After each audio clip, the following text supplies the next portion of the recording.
Good morning, dear third year learners, and welcome to another lesson in the English subject. Today we are going to tackle Unit 4, the last unit in the English syllabus for the third year streams of mathematics and technical math. So, as usual, before we start studying, we have to introduce the theme and the title of the unit. But as usual, it is your job to deduce the title and the theme of the unit. So what you are going to do, we are going to start with some lead-in activities. So the first lead-in or warm-up activity is task 1. So what you're going to do in task 1, you are going to look at the following pictures, match each facial expression in each situations from A to H with the appropriate word in the box below. We have the box below: happiness, satisfaction, anxiety, enthusiasm, sadness, frustration, worry, and fear. Please note down these words on a piece of paper or your copybooks so that you will be able to follow with us and match each situation with the correct word. So let's take a look at the pictures. So we have picture A or situation A. What do we have? We have someone like you, a student. What is he doing? He's reading a book. Look at him. He's putting his hands on or over his head. What is he doing? What is he expressing? Situation B, what do we have? We have a couple, a groom and a bride. Look at them, they are smiling, and the people, they are smiling, they are clapping. What are they expressing? And situation C, this is a GIF picture. Situation D, two pupils raising their hands, smiling in the classroom. Situation E, we have a group of people in a cemetery crying over a grave. What are they expressing? Situation F, we are in a hospital. We have two people and a little boy in a hospital bed. How are they looking at the boy? And situation G, we have a man and another man threatening him with a knife, raising the knife in the face of the older man. What is the older man thinking? What is he expressing on his face? And lastly, we have situation H, a man sitting in his desk and he's working on his computer and he's doing some hand gestures and facial expressions. So, since you have looked at the pictures and studied what these people are doing, you try and match each situation with the right word.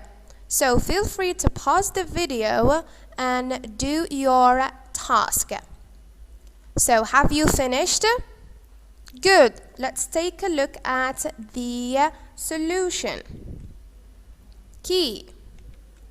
So, situation A, the student who is reading the book and putting his hands on his head. He is expressing anxiety. And anxiety here, he is worried about, for example, his exam.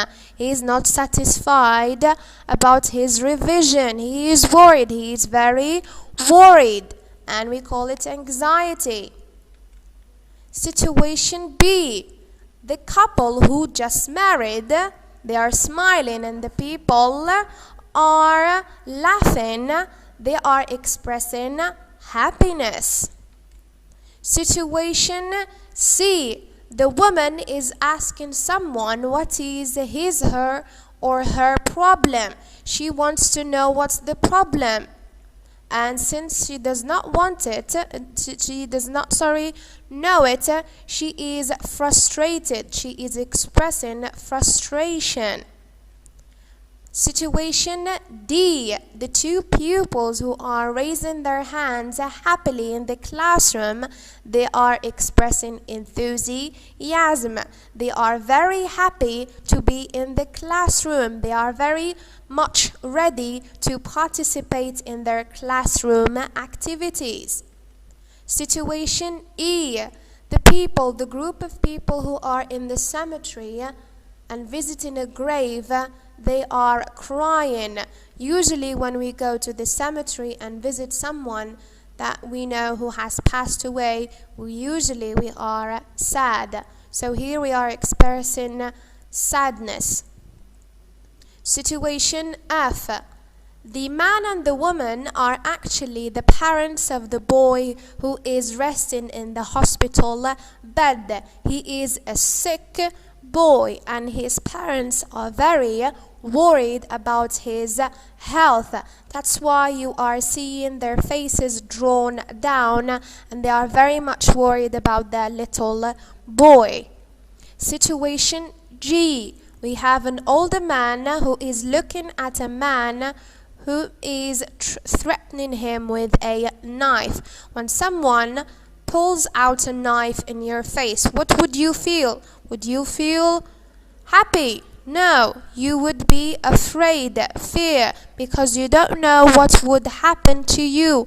There is someone who is threatening your life. Lastly, we have picture or situation F. When you are revising or doing an activity in your subject of mathematics and you for example did good or have provided a good solution, you would be proud of yourself. You would be happy about your work, and we call it satisfaction. Now we are going to classify these words that we have came up of: happiness, satisfaction, anxiety, enthusiasm, sadness, frustration, worry, and fear into a table. So let's look at the instruction again. Look at these words again and say what do they mean or express. So since we have matched each situation with the right word, so let's go back to the words and see what they mean. So you have before you a table of vocabulary. We have provided you with some synonyms for the words that you have already seen in this task. For example, we have happiness is synonymous with joy, pleasure, delight, and cheerfulness. And note, we have the word delight. The GHT is a consonant cluster, but the letters G and H are silent letters. Silent letters mean that we do not pronounce them. So that's why we say delight and not delight or any other pronunciation. We say delight. We have worry, synonymous with distress, concern, perturbation, fear, terror, fright, and horror. Enthusiasm, eagerness, excitement, readiness, sadness, unhappiness, sorrow, grief, frustration, annoyance, discontent, dissatisfaction, anxiety, apprehension, uneasiness, and finally nervousness. So we have looked at these words and seen what do they mean and what are their synonyms. So let's see what do they express. What do they mean? When you see or hear the words happiness, for example, what do you think? What does it mean to you? Think about it. Have you finished? So the words happiness, satisfaction, anxiety, enthusiasm, sadness, frustration, worry, and fear, they express feelings and emotions. So the previous words, they express feelings and emotions. So since you have deduced the theme of the unit, which is feelings and emotions.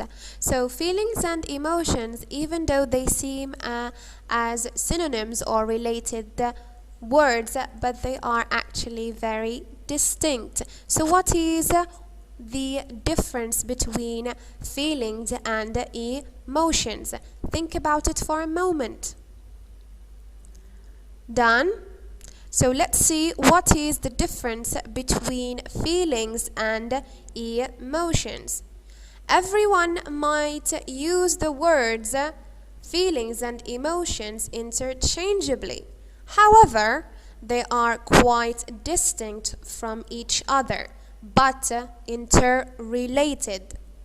For example, an emotion is a physiological experience or a state of awareness that gives you information about the world, and a feeling is your conscious awareness of the emotion itself. So let's have an example. A mother silently watches as her child is suffering from his sudden illness. She has an emotion. But what is this an emotion? She feels that it is sadness. So she names it sadness. And she takes the action her sadness requires, which might be crying or other sadness-based actions. So emotions and feelings, they are interrelated with each other. So since you have known what is the difference between these two, try to classify these feelings and emotions into the right column. So we stick with the same words: happiness, anxiety, enthusiasm, sadness, frustration, worry, and fear. Bear in mind that emotion is a physiological experience, and feeling is a conscious awareness of the emotion itself. So take a moment, feel free to pause the video and do the activity. Finished? Let's take a look at the key. So in feelings, happiness and worry are feelings. Emotions, we have enthusiasm, fear, sadness, frustration, and anxiety. So let's move on to the next task. So we have known which are the feelings and which are emotions. So which adjectives can be derived from the following words? So the words that you have are nouns. And let's see what are their adjectives. We have the word or the noun happiness, anxiety, enthusiasm, sadness, frustration, worry, fear, satisfaction, or self-satisfaction. Satisfaction is when you are proud of something you have done, and self-satisfaction is the same, but there is an emphasis on your own work. So in order to make words in English, we usually use affixation or prefixes or suffixes. Use your prerequisite or your knowledge of prerequisites in order to derive the adjectives from the following nouns. So feel free to pause the video and do the activity. Finish? So let's take a look at the solution. We have happiness. The adjective is happy. So happiness, we have taken away the suffix ness and we are left with happy. Anxiety, anxious, we added the suffix us to the word anxiety to get the adjective anxious. So the root is anxiety and the adjective is anxious. The same with happiness. The root is happy and we added the suffix y in order to have the adjective. Or again, in the other case, we have the root happy and we added the suffix ness to make the noun happiness. So, enthusiasm, enthusiastic, sadness, sad, frustration, frustrated or frustrating. So frustration is a noun and the adjective we have frustrating. So we added the suffix ing in order to make the adjective frustration. And we have the suffix ed. Here frustrated can be the past participle to the verb of the noun frustration, which is to frustrate. And next we have worry. The noun worry, the adjective is worried. Worried here is again the past participle of the verb to worry for the noun worry. Fear. We have adjectives fearful and or fearless. So we added the suffixes full and less to make the adjectives fearful and fearless. Next we have satisfaction, self-satisfaction. We have the adjectives satisfied, self-satisfied and satisfying. So let's recapitulate. So in order to make a noun, we can have an adjective plus ness, and in order to make an adjective, we can have noun plus the suffix full and less, or the suffix ing, or the suffix ik, ed, or us. And on the other hand, we have the prefix self.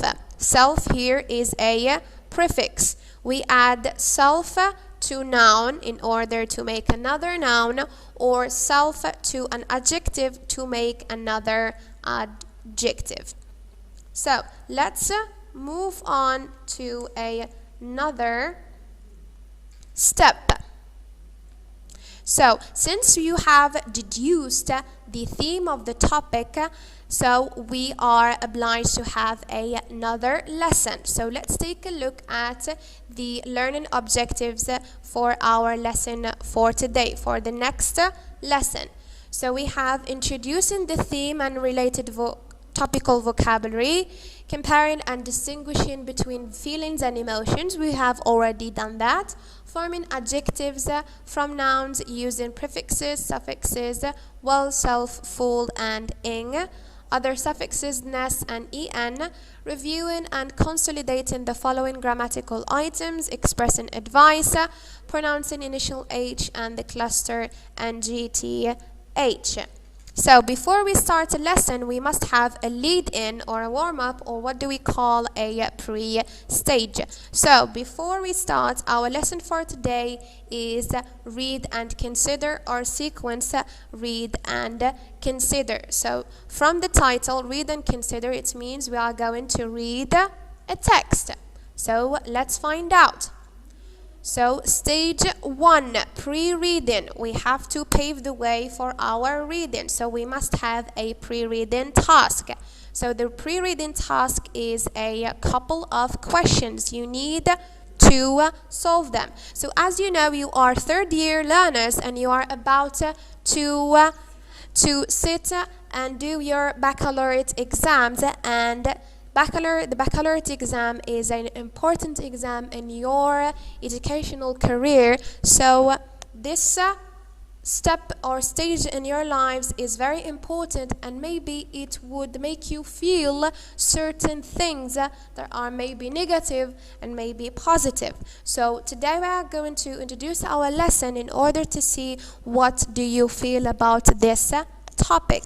So question number 1. How do you cope with exams? What do you do in order to cope with exams? Do you have special arrangements? You have special preparations? Do you make revision? What do you feel before, during, and after exams? Which do you think is more difficult? The period before the exam or taking the exam itself? Think about these 2 questions and tell us your feelings, tell us your ideas, your opinions about the matter of coping with exams.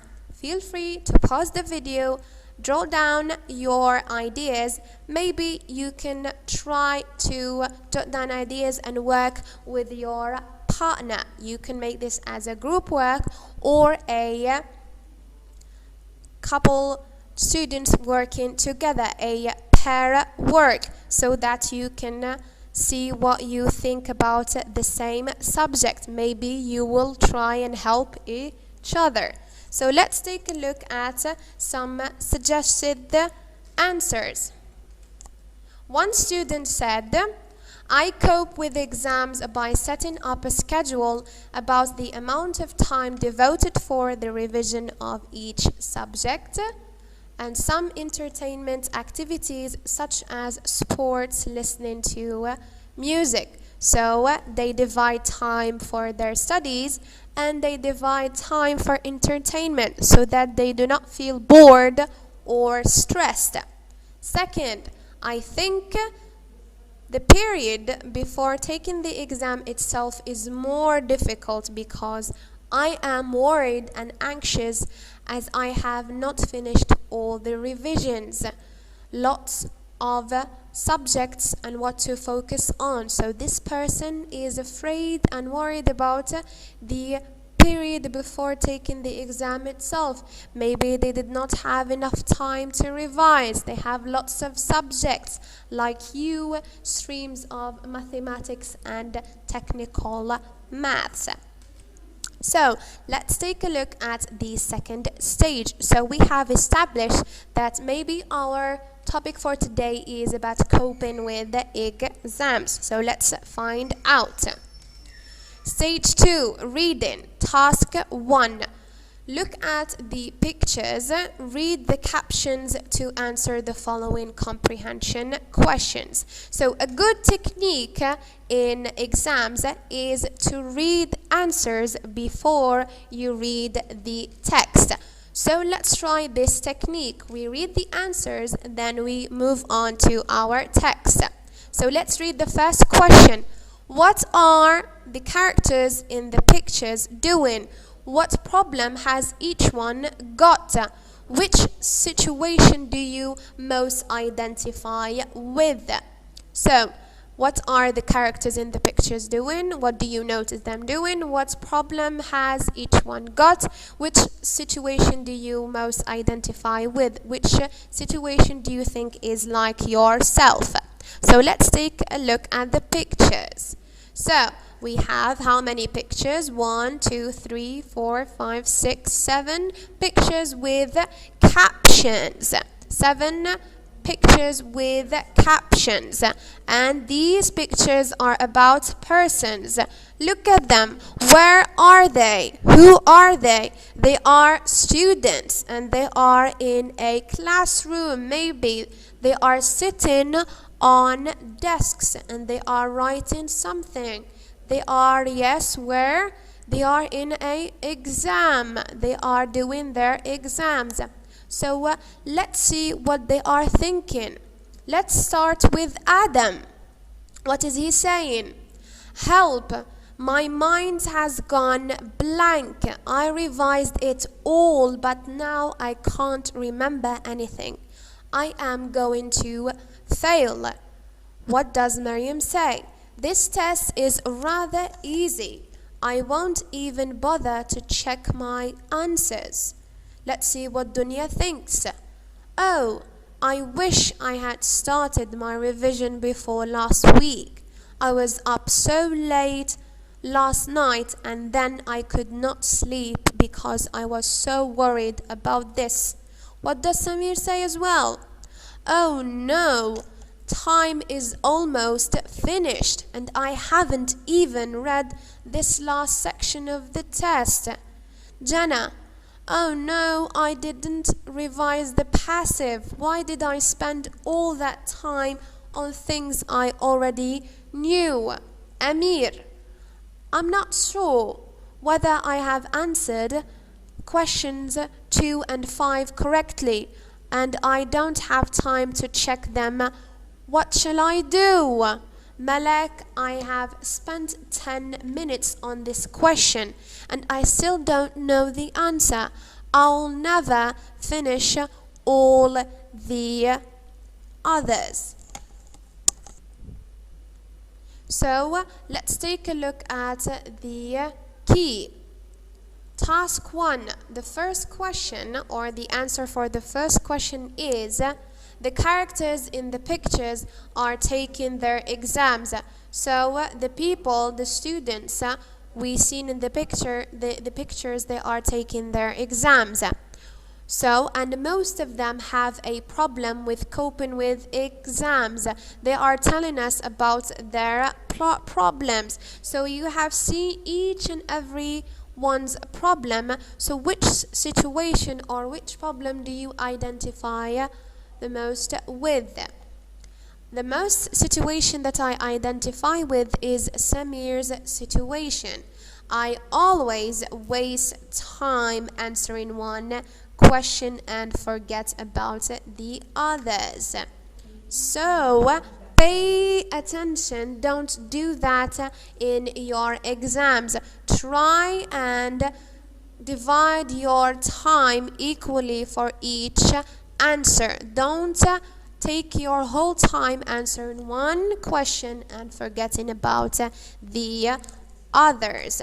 So all these students, most of them, they share one thing or two things actually.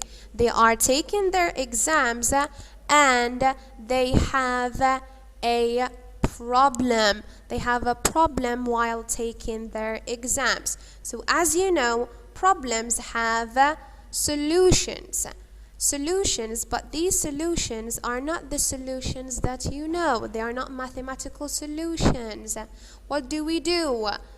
These solutions need to be in the form of something else. The problems can be solved using solutions or suggestions, or what do we call a device.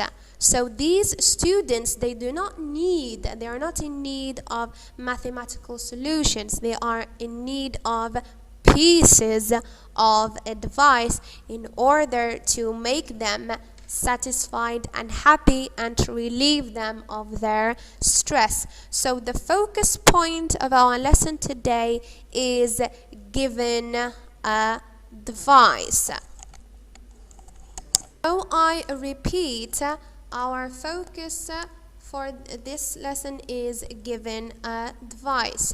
So you are going to review how to express or how to give advice in the English language. You have already dealt or tackled with this lesson. So this is just a revision. I repeat, the next or the coming activities or tasks are set in order for you to review a previous or a prerequisite grammar point. We are going to consolidate it. So let's start. Task 2. So as you know, we said these students have problems, and any problem has a solution, and we decided our solution is a advice. So below is a series of advice about how to cope with exams.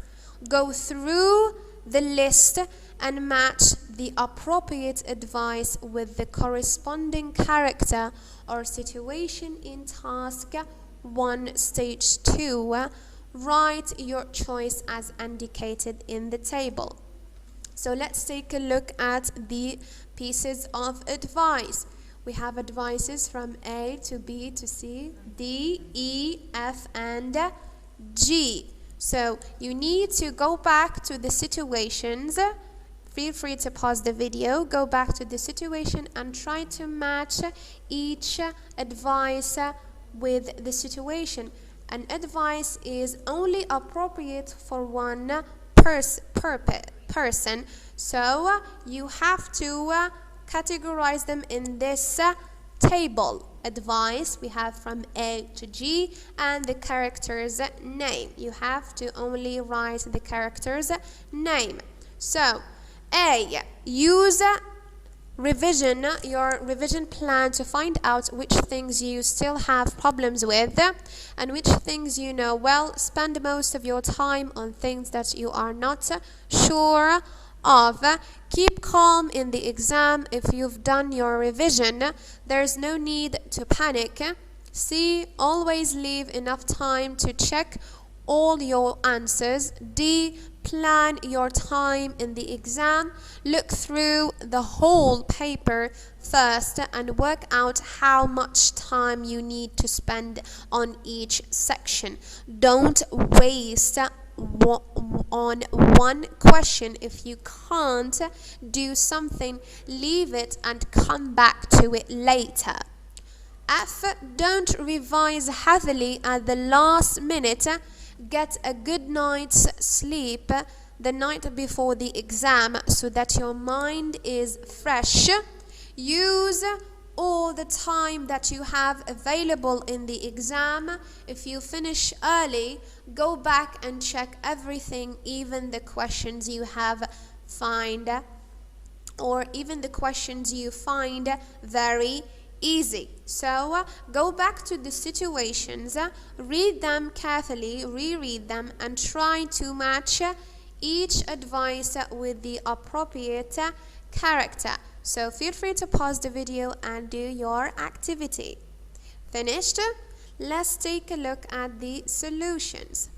So advice A is with Jenna, B with Adam, C with Amir, D with Samir, E with Malak, and F Dunya, and G with Maryam. So if you compare each advice with the character's name, you would see they are appropriate for each situation.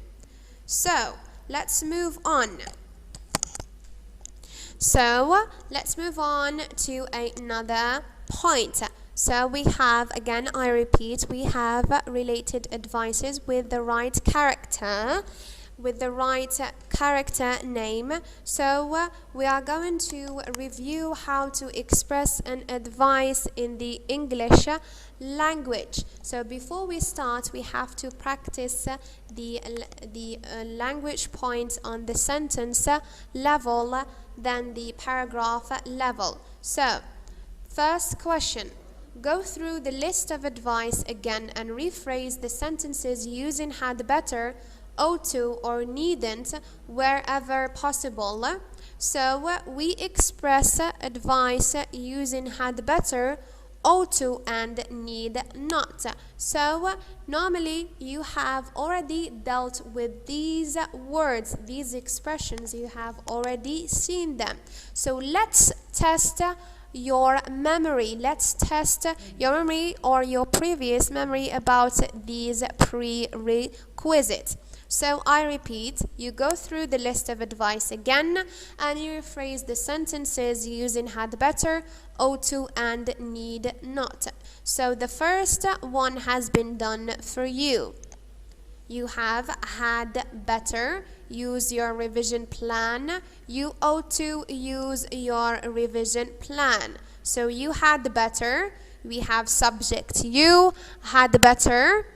And we have use. Use is the verb, the stem of the verb to use. So you had better use your revision plan. I repeat, we have you, the subject, had better, and use and the rest of the sentence. So had better plus use. Use is the stem of the verb to use. Next, you ought to use your revision plan. So what do you notice? It's the same sentence, or it's the same idea, but expressed in a different way using ought to. So in your baccalaureate exam, you have this same typology. They will give you two sentences. For example, sentence A, this is sentence A, and this is sentence B. They would tell you to write sentence B so that it means as sentence A. So it means that you are going to rewrite the same sentence but in a different way, but still keeping the same meaning. So again, go back to the list of advice and try to put them or reuse had better, ought to, and need not. I repeat, had better, ought to, and needn't, they are used to express advice. So have you finished? So let's move on to the solution of the task and inject the language items learned so far. So we said that A has been already given to you, so move on to the other solutions. B, you ought to keep calm, you needn't panic. We have here ought to plus stem. You needn't panic. We have needn't plus stem. C, you had better leave time to check all your answers. You had better plus stem. D, you ought to plan your time in the exam. So this sentence, it expresses advice, and we can express it in a different way using the model should.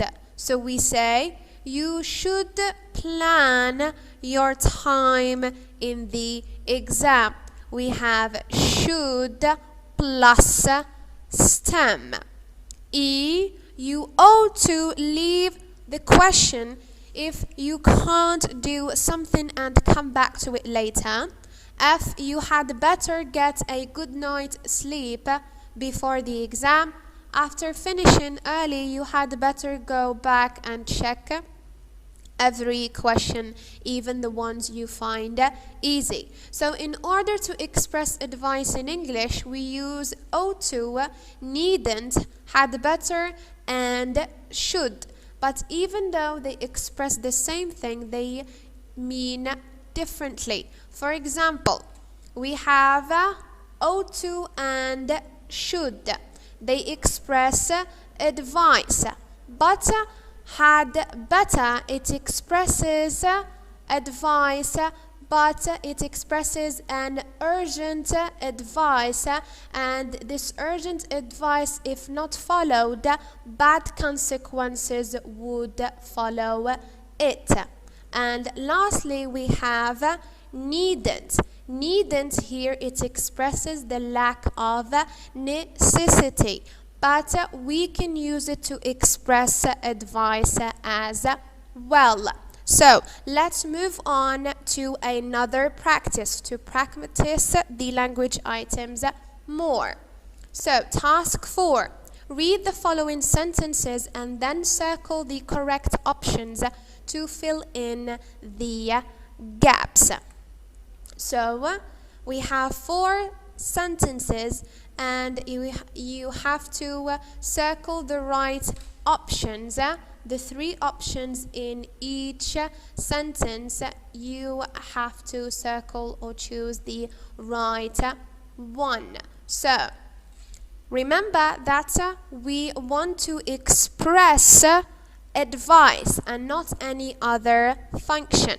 So be careful to choose and circle the right expression that expresses advice. Feel free to pause the video and do your task. Finished?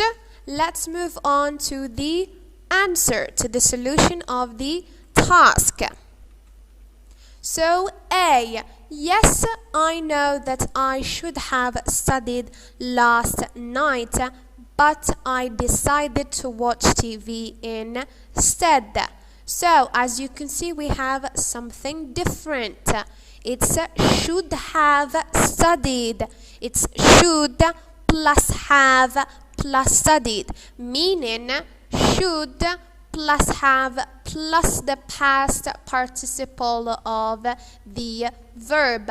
We use should have plus past participle to express advice, but when it has already been too late.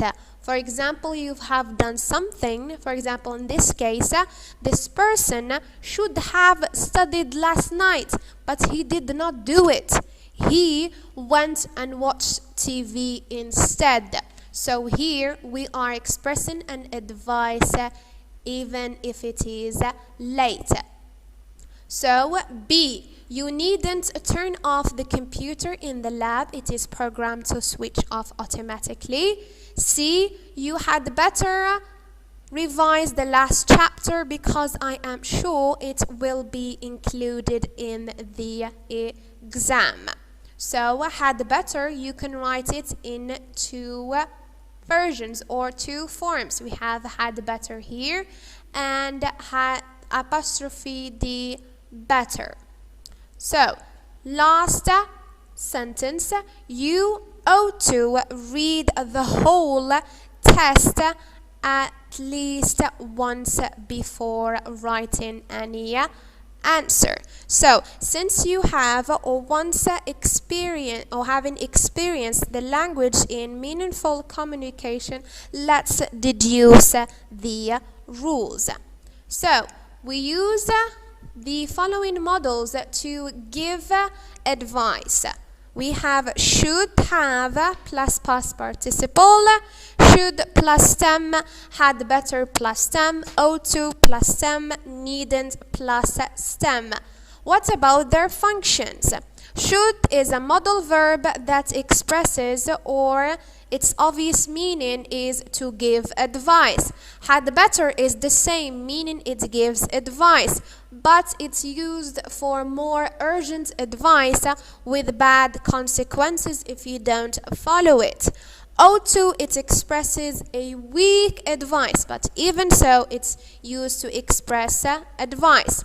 Should have expresses advice that comes too late after a specific event has already occurred. Finally, needn't has the basic meaning of necessity and an extended meaning related to advice. So let's take a look at their forms. So first we start with the positive form. Should plus have plus past participle. Second, should plus stem. 3, ought to plus stem. 4, had better plus stem. So let's take a look at their negative forms. Should plus not plus have plus past participle. I repeat, should plus not plus have plus past participle, like the example. You should not have cheated in your exam. Second, should plus not plus stem, like the example. You should not cheat in exams. 3, ought not to stem. ought plus not plus to plus stem. Like the example, you ought not to be disrespectful to your teacher. 4. Had better plus not plus stem. Like the example, you had better not stay up late or you will be late for your exam. 5. Needn't plus stem. Needn't plus stem. You needn't think about such unimportant matters and focus on your work. So this was their negative form. So let's see if we can make questions from them. Asking questions. I should clean my room. How do we ask the question? We ask the question this way. Should I clean my room? So the form is should plus subject plus verb plus the rest of the sentence plus, of course, the question mark. And we have a note. There is no interrogative form for had better and ought to. We cannot make questions using had better and ought to.